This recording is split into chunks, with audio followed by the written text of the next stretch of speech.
થોડું પેટને ઊંડું રાખવું. આમ તેમ કહેવાય કેટલાક માણસો જીવવા માટે ખાય છે અને કેટલાક માણસો ખાવા માટે જીવે છે. બધાએ પડ્યું તો મોઢામાં જ મૂકે, પણ આપણને કેમ સમજણ પડે કે જીવવા માટે ખાય છે કે ખાવા માટે જીવે છે? આપણને કેમ સમજણ પડે? એમાં કદાચ આપણી આવી જતા છે. તેના માટે પોતે થોડી છણાવટ કરી છે.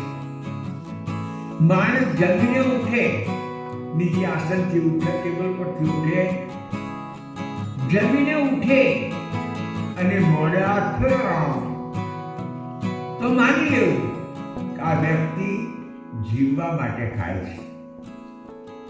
એનો ધ્યેય શું? એ પ્રભુ મારો જ્ઞાન અને વેણ જો સુંદર પવિત્ર રહેશે, સંયમમાં રહેશે તો ખાવાનું તો ભગવાન ગમે ત્યાં પૂરું પાડે. કોઈને ભૂખે સુવડાવતો નથી. ભૂખ્યા બધા એવું જ કે, પણ લખ્યું છે ને, રચ્યો જ્યારે જગત સકલ પસારે, જોઈએ જેમ તેમ દેવતો આહાર. સૃષ્ટિની રચના કરી એ વાલાએ જગત બનાવી, કીને કણ હાથીને મન બધાને આહાર પૂરો પાડે છે. એટલે જે માત્ર જીવવા માટે ખાય છે, જે ખાવા માટે જીવતો હોય એ ઉઠીને પેટ ઉપર આપે.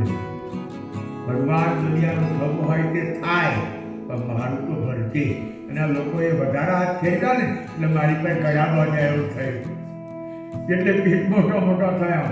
કહેવાની મતલબ અહીં કરુણા સાગરીય વાત કરે છે, સૂક્ષ્મ આહાર